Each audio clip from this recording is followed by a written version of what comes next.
Si Ara ay isang karaniwang empleyado sa opisina na laging kulang sa tulog. Pauwi na siya mula sa sapilitang team bonding ng kanilang kumpanya nang biglang maaksidente ang sinasakyan nilang boss, dahil dito ay namatay siya kasama ang lahat ng kanyang mga katrabaho. Pagdating ni Ara sa kabilang buhay ay mabilis niyang sinuri ang sitwasyon at napagtantong namatay na pala siya. Nakapila silang lahat upang muling isilang at noong una ay nalungkot siya pero naisip din niyang hindi na niya kailangang pumasok sa trabaho kinabukasan. Kaya baka hindi naman pala ganoon kasama ang ma-reincarnate. Nang siya na ang sunod sa pila at sinalubong siya ng kanyang guide, subalit imbes na ipaliwanag ang mga dapat niyang gawin ay isang card lang ang iniabot nito at sinabi na pagdating niya roon, ang una niyang puntahan ay ang guild para magparehistro at bago pa man makapagtanong si Ara kung ano ang guild, itinulak na siya ng guide at agad siyang na-reincarnate sa Labyrinth Country. Dahil halos wala siyang alam tungkol sa lugar at sinunod na lang niya ang sinabi ng guide at nagtungo sa guild, pagdating niya roon ay nakita niya ang isang babae na suot pa rin ang uniforme ng kanilang kumpanya habang nakatayo sa harap ng registration desk, naalala niyang kasama rin niya ito sa boss. Nagpaparehistro rin pala ito at ang pangalan niya ay Suzuna at matapos siyang suriin, nabigyan siya ng trabaho bilang isang shrine maiden at nagpasalamat si Suzuna sa receptionist at aalis na sana siya sa guild hall nang biglang may isang babae ang humaharang sa kanya upang kausapin siya. Inakala ni Suzuna na may nagawa siyang mali dahil bago pa lamang siya sa lugar na iyon. Ngunit sinabi ni Alicia na alam na niyang bagong dating si Suzuna. Dahil ang lahat ng unang beses na nagpaparehistro sa guild ay mga bagong reincarnate at ipinaliwanag ni Alicia na wala namang naging problema. Ang totoo ay naghahanap lang siya ng rear guard na makakasama sa kanyang party dahil may kahinaan ang kanyang trabaho bilang vanguard. Napansin ng lahat ng nasa guild na muli na namang sinusubukan ni Alicia na mag-recruit ng isang baguhan, dahil dito ay nagsimula silang magtaya kung gaano katagal bago iwanan ni Suzuna si Alicia at ayon sa kanila, hanggat dala ni Alicia ang kapansanan na iyon ay hindi siya makakalayo. Narinig ni Arajita ang usapan nila, ngunit hindi niya maintindihan kung ano ang tinutukoy nilang kapansanan, samantala ay patuloy na nakiusap si Alicia kay Suzuna na sumali sa kanyang party at nagulat pa siya nang pumayag agad si Suzuna. Inaasahan kasi niyang uurong ito matapos marinig ang mga chismis. Tinanong niya kung sigurado ba ito at nang sumagot si Suzuna ng oo, magkasama silang umalis sa guild upang gawin ang kanilang unang misyon at pagkaalis ng dalawa, tinawag ng receptionist si Ara at tinanong kung magpaparehistro rin ba siya bilang seeker. Sumagot siyang oo kaya pinapapunta siya nito sa counter upang tulungan siyang magsimula at nagpakilala ang receptionist bilang si Luisa at ipinaliwanag niya na sa Labyrinth Country, tanging mga rehistradong adventurer lamang ang pinapayagang pumasok sa mga labyrinth. Kaya kung gusto ni Ara na magsimula bilang seeker at kailangan muna niyang magkaroon ng opisyal na rehistro, hiniling ni Luisa na ibigay ni Ara ang kanyang license card ngunit bago iyon, nagtanong muna si Arajito kung ano ba talaga ang Labyrinth Country. Ipinaliwanag ni Luisa na isa itong bansa kung saan naninirahan ang maraming seeker na nag-e-explore ng mga labyrinth at ang mga taong sumusuporta sa kanila, paminsan-minsan ay may mga kaluluwang muling isinisilang sa Labyrinth Country upang magsimula ng panibagong buhay bilang mga seeker, dahil dito ay sanay na ang mga tao sa ganitong pangyayari.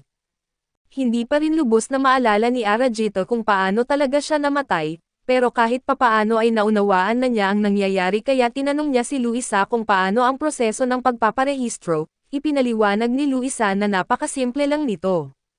Kailangan lang niyang pumili ng trabahong sa tingin niya ay pinakaangkop sa kanya, kapag nakita ng sistema na tugma ang kanyang kakayahan sa napili niyang trabaho, automatiko itong maaaprubahan at nag-isip sandali si Arajita at naalala kung paano siya halos mamatay sa sobrang trabaho dahil sa sobrang istrikto niyang manager noong nakaraan niyang buhay. Ngayong nasa Labyrinth Country na siya, ayaw na niyang maulit iyon kaya napagpasyahan niyang pumili ng trabahong magbibigay sa kanya ng tahimik at komportableng buhay subalit ilang sandali pa, narinig niya ang matinis na boses ng kanyang manager mula sa kanyang likuran, dahilan para muntik na siyang atakihin sa gulat. Ang pangalan ng manager ay Igarashi at hindi inakala ni Arajita na magkikita pa sila rito, pero naisip din niyang dahil sabay-sabay silang namatay at reincarnate, natural lang na naroon din ito at hindi pa rin makapaniwala si Igarashi sa lahat ng nangyayari dahil para sa kanya ay parang isang cosplay event lamang ang lugar. Ngunit sinabi niyang kailangan na nilang tanggapin ang katotohanan na sa mundong ito, kailangan nilang lumaban sa mga halimaw upang mabuhay at dinaunawaan ni Arajita ang ibig niyang sabihin, kaya ipinaliwanag ni Igarashi na iyon ang pangunahing trabaho ng mga seeker sa mundong ito at dahil dito, kailangan din nilang gawin ang parehong bagay.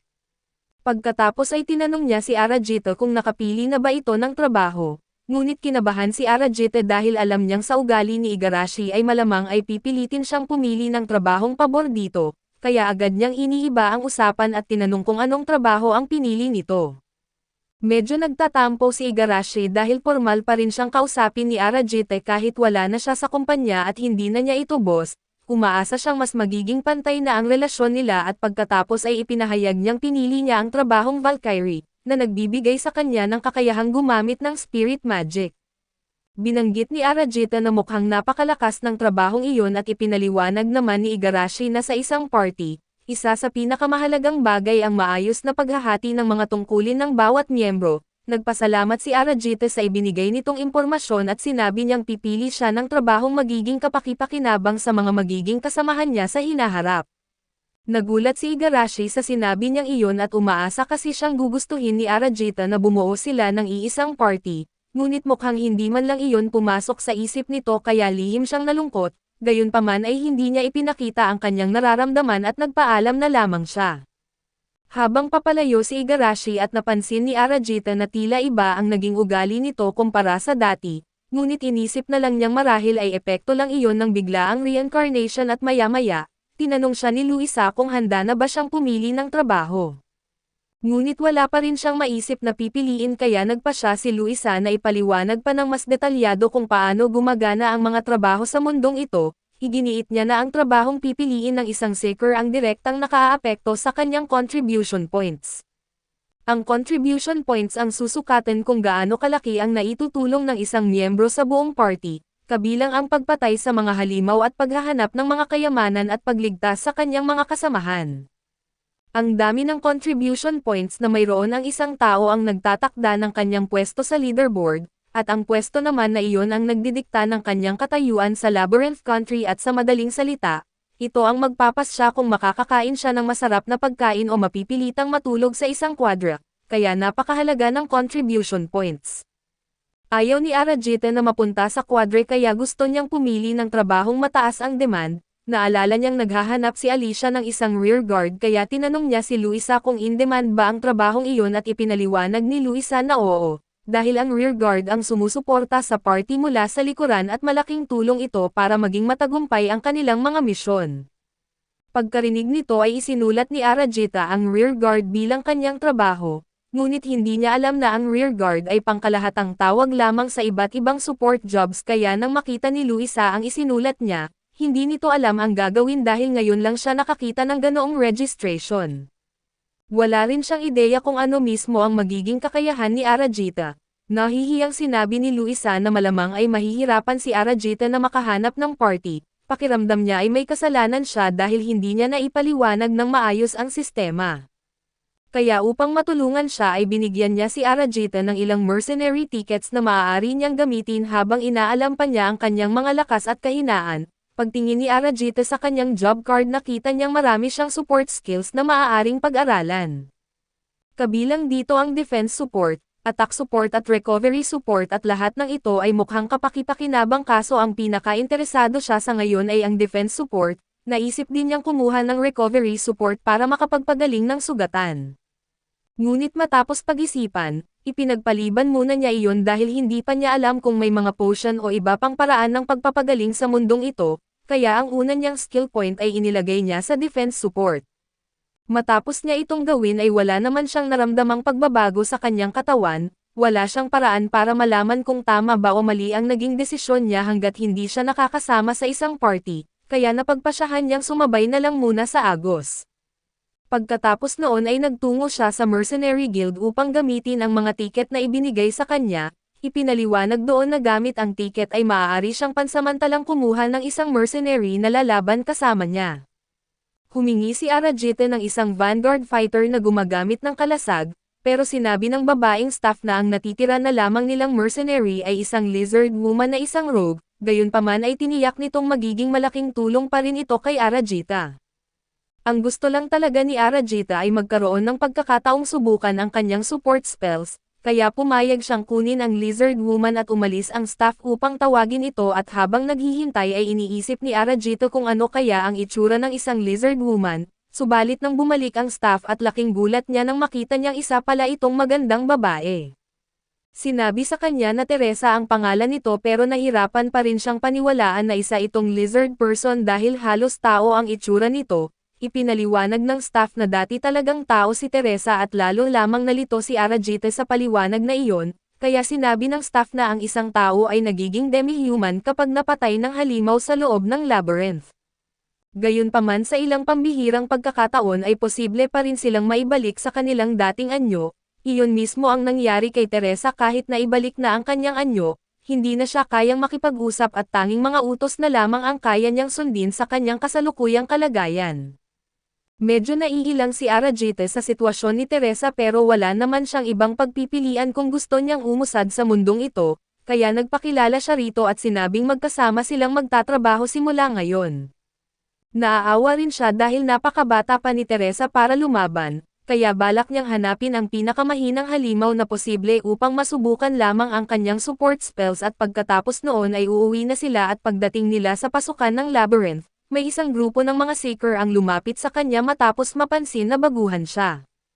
Ang pinuno ng grupo ay si Ribo at ipinaliwanag nitong sila ang rescue team ng labyrinth, trabaho nilang iligtas ang mga seeker na nasugatan at hindi na kayang makalabas ng dungeon pero dahil hindi sila maaaring nasa lahat ng lugar ng sabay-sabay, pinaalalahanan nila si Arajita na maging maingat. Tinanong ni Arajita kung ganoon ba talaga kapanganib ang loob ng labyrinth, sumagot si Ribo na hindi naman siya dapat masyadong mag-alala dahil may mercenary siyang kasama at hanggat hindi siya lalaban sa mga halimaw na mas mataas ang level kaysa sa kanya, magiging maayos lang ang lahat. Ngunit mariin din siyang binalaan ni Ribo na kapag nakatagpo siya ng isang named monster, dapat siyang tumakas kaagad dahil wala siyang anumang pag-asang matalo ang ganoong klaseng halimaw. Nagpasalamat si Arajite sa babala at nangakong tatandaan niya iyon bago tuluyang pumasok sa labyrinth.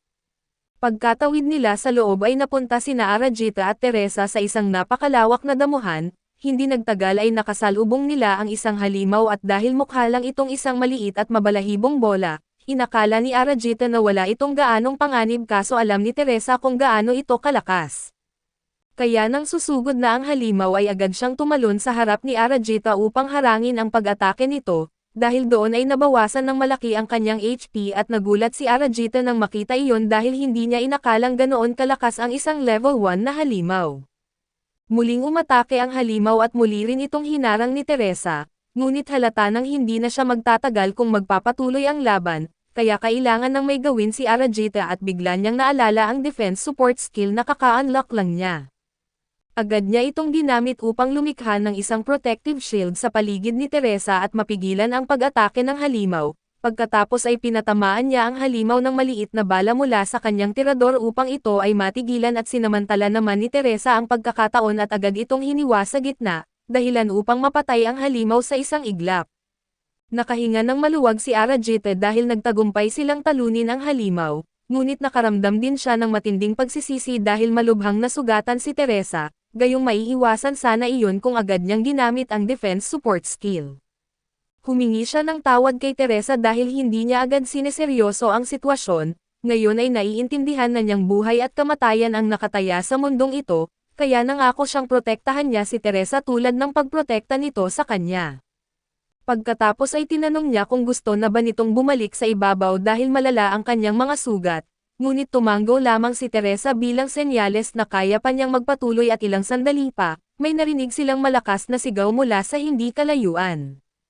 Agad silang dumulas pababa ng burol at nakita nila ang isang party na kinabibilangan ni Igarashi. Napaharap ang grupo sa isang named monster at sa isang tingin pa lang ay alam na ni Arajita na hindi magiging maganda ang kahinatnan ng sitwasyong iyon.